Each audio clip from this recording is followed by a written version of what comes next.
Hey guys, welcome back to the channel. Today I want to break down my other tournament. If you've watched the, depends on how you guys are watching them exactly, but they'll be in the 2022 tournament breakdown playlist. It would be my Major League Fishing Bass Fishing League on April 3rd, 2022 on Table Rock Lake. It was actually the rescheduled event for Lake of the Ozarks. I wish we had fished Lake of the Ozarks. I was really hammered them there in practice, but they canceled it because of the cold weather. So they moved it to the Sunday on Table Rock there. Before I get into the video, exactly what I did and how the tournament went, if you guys would, if you have not liked the channel yet, if you guys would, please, or like the video, if you guys like this video, like the content, you got any comments, let me know. You got any questions you want to ask me, be sure to comment. And also the biggest thing is to subscribe to the channel. We're trying to build that. Our goal is 500 as soon as possible. I don't really have a date set on to hit that, but we're building about 15 subscribers a day or so on average, 10 to 15. So I'd like to keep that up. So if you guys are liking the content you're seeing, please subscribe, share it with your friends, share it on Facebook. That's how we're going to get the channel out there. Going in-depth information like I do is very hard to my knowledge. Not many people do that on YouTube. So very good knowledge to know. Even though some of these things I broke down have not been real good, it's still good information to have because I'm going to explain to you why. So, okay, let's jump into this. So the Major League Fishing BFL, the Phoenix Bass Fishing League on Table Rock Lake, April 3rd, 2022. The water temps were still kind of cold. A lot of water came in I was fishing in the Kings River, as you'll see right there. Now, a lot of water came in here, so it kind of dirtied up, which was good. I wanted it dirty, and it brought them a little bit shallower. And on day one, I caught them. I just went through there real fast.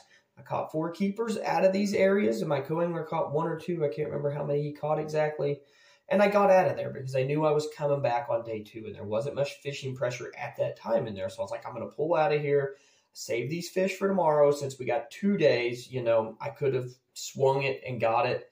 Swung for the fences on day 1, and I would have had the check on day 1, but I wanted to try to keep the points. I wanted to try to get a limit both days to keep the points to go to regionals. Well, it backfired on me. On day 2, I got in there. I ran to my best area. Well, I actually stopped in an area that I fished the day before and caught a couple keepers in. And it started off real bad. A guy pulled right in front of me, which was not that big a deal, but he just pulled right in front of me, you know, just literally right in front of me going down the bank. And then he tried fishing. He even threw his line like right in front of my boat over my where I casted and everything. It was a pretty wild ordeal, but that kind of set the mood for the day, should I say. Didn't go too well after that. So I didn't get anything out of that first area. I hit it pretty hard trying to get, because I felt there would be more keepers there, but there wasn't. And then I went to the second area, and when I got into my second area, which the first area there would be the green right here on this area here. It was good on day 1, like I said, but I had nothing out of there on day 2, and I beat it pretty big. So I went to the second area, which was the red area, which was the main area after 2 days that I did decent in. And I pulled in here, hit Sweetwater Hollow, and there was about 10 or 15 boats in this cove. So I pulled into where there was nobody at the front side of it, didn't go in front of nobody. And it was just packed back in there. I mean, like 15 boats. And I'm like, wow, you know, on day 1, I seen 1 boat back in there. I was like, oh my goodness. So I don't know if a local tournament went out or exactly what had happened. Maybe people figured out those fish had moved up further than what they thought. Not really sure. So I get in there. My co-angler misses one right off the bat, right where that green is. And then we work around that cove. We don't go all the way in the back. I think there was 3 or 4 boats back in there, or way back in there. So we jump over to the other bank, right behind another boat that had went through, and I caught my 1 fish of the day, which was 3 pounds, 11 ounces, which was a good-sized fish. So if I could have caught him, I would have done really good with 3 pounds, you know, an average of 4 pounds of fish almost. You know, that would have been almost 20 pounds, wrapped around 19 pounds had I got him in the boat. I believe it took 19 pounds to win it. I just could not get any more in the boat. And the other one, my co-angler missed. He caught one and missed one. And his one big one, I think he missed, caught one. I can't remember. I'm pretty sure he caught one. I don't remember where it was exactly. But I know he missed that one, that big one, where that green is. That was another 3 to 4 pounder right there, maybe bigger than that. It was pretty good size. We've seen it splash. And it was pretty good sized. So I worked that area pretty slow in there. And then I pulled out of there. And then this is where I figured out something I wish I would have known earlier. I did not even know this was really a thing. I should have all the years I fished, but I just never had witnessed that myself.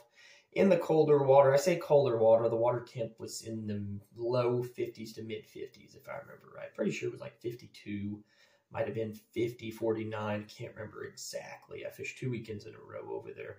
I fished in a Bass Nation, Kansas Bass Nation team series event over there. Just pretty much practicing for this event. I should have spent a little more time practicing instead of fishing that tournament, but I went ahead and fished that tournament just to jump in there and see how my weights would beat everybody else.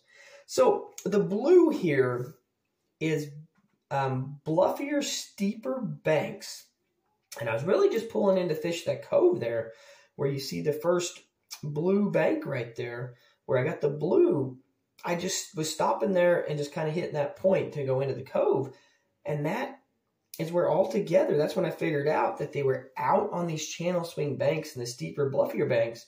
I was paralleling the bank with that crankbait. I was throwing a rock crawler. I forgot to mention that, but I was throwing a rock crawler in Delta Crawl. My co-owner was throwing a rock crawler as well, or wiggle wart, I do believe, an actual wiggle wart, the old school wiggle warts. So altogether there, I caught 3, I believe it is, off the first channel swings up there. You'll see where those are, all the reds right there. And then the next one to the south, or they're both the south of Kings River Marina. And then the one over to the east, I caught 3, or the west, my bad. I caught 3 of them there too, but they were all shorts. They were all 14 3/4.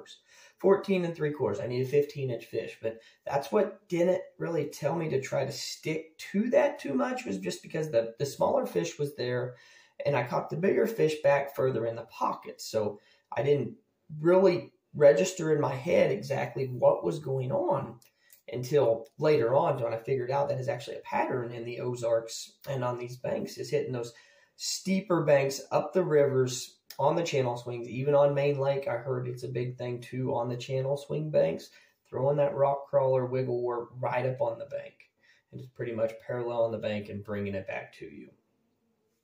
So then the next spot I hit, and it was on the way out, I hit right there, that bank, and I caught 2 shorts off of it. Like I said, once again, 14 1/2, 14 3/4 on the rock crawler.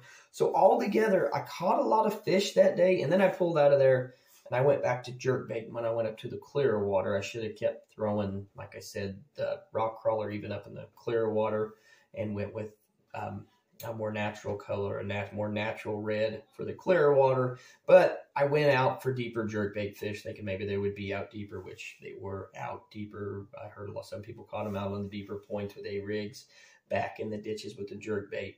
But the pattern was there. There were some guys I did hear that did catch them shallow up the river, just like I was doing. I just didn't know that was a thing yet. So, like I said, I weighed in. I got 167th place out of 224 boats. So it wasn't real good. And it was terrible, actually. I tried to get the points, tried to play the points game. Didn't work, or I would have had a good check on day 1 had I stayed in there and beat all my places up. But I would have had no fish on day 2, but I didn't have no fish on day 2 anyway. So, but that's the game you play when you do that, especially on multi-day tournaments, which this one was a different multi-day tournament. It was get paid one day and the next day. So I was just trying to play the points game, keep my points up there, pretty much, dropped out with the points. But I did have the 3 pounds, 11 ounces. I did figure something out for the future. So I just got to remember that. That's why I'm doing these videos too for myself. Keep that in the notes. So guys, if you're fishing the Ozarks when it's cold, be sure to get on these channel swing banks. Depending on what water clarity you're fishing. I was up in the Kings River where it was dirty right then. It was real dirty stain. So I was throwing a Delta Crawl is the name of the color. It's a reddish color. You can look it up. It's a Spro Rock Crawler Delta Crawl. It's bright red and bright orange belly, or bright yellow belly. They really like eating it. It's got some black stripes, black back on it. Works really good in the dirty water, stained water.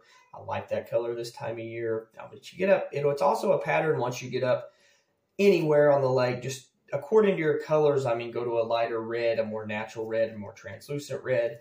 When you get up there in the cleaner water or your greens, just play around with different colors, but do that on the steeper banks and throw them right up on the bank, and don't get discouraged that they won't be up that shallow. So I would set the boat, I'm not sure on the clear water stuff, but I heard people was catching them there, so I can't give you that information. They were basically right on the bank, off to 10 foot off the bank up the river up there. So nothing too crazy, but the ones that was on the steeper banks, they were not far off the bank at all. So I was just parallel on the bank. I was staying about 5 foot off the bank, and then casting up to the bank and then bringing it out because it drops off really fast. So that's what I was doing there. So hopefully this will help you guys this spring with some BFLs coming up in the Ozarks. I will not be fishing the Ozark division this year. I'm actually going to jump in the Okie division. It is closer to home for me here. There's 2 tournaments on Grand Lake. Fort Gibson's only an hour and a half away. So, and the river's only 2 hours away. And then it's 3 hours or 2.5 hours down to Eufaula. So everything's pretty close here. I wish there was fishing Truman. I jumped in the Ozark division, but with all of them being on Lake of the Ozarks and Table Rock, I decided I'm going to go jump in here. It's a lot closer for me. If Truman was in there, I'd probably jump in the Ozark division because I love Truman Lake. Wish I'd had some more time to practice it this year, but get some more videos for you guys that'll cover all the BFLs for 2022. Looking forward to 2023. Got a couple months left till the first one starts, 1st of March on Grand. Got some good game plans in mind. I know Grand pretty well that time of year, so I'm looking to hopefully get in the top 5, get some good points. I'm looking to really win a trophy this year is my goal. So that's my goal in the BFLs. Post it for you guys to see where everything happens, and start drawing more subscribers to the channel. Show you guys I know what I'm doing out there, even though some of my results don't prove so. But the next video I do have coming, I need to break down it's a Toyota Series event I fished on Grand Lake in 2014, I do believe. So be sure to watch for that video. I'm not sure if I want to post that video now or after the BFL, but we'll see how that goes, because there's some good areas in the early spring in that video that I'm going to show you guys. So I don't know to wait after the BFL or put in the BFL before we go there. So you guys will see if I get it up or not. I'm still debating on that. So depends on all the feedback I get from the channel and how you guys are enjoying it. So thank you guys.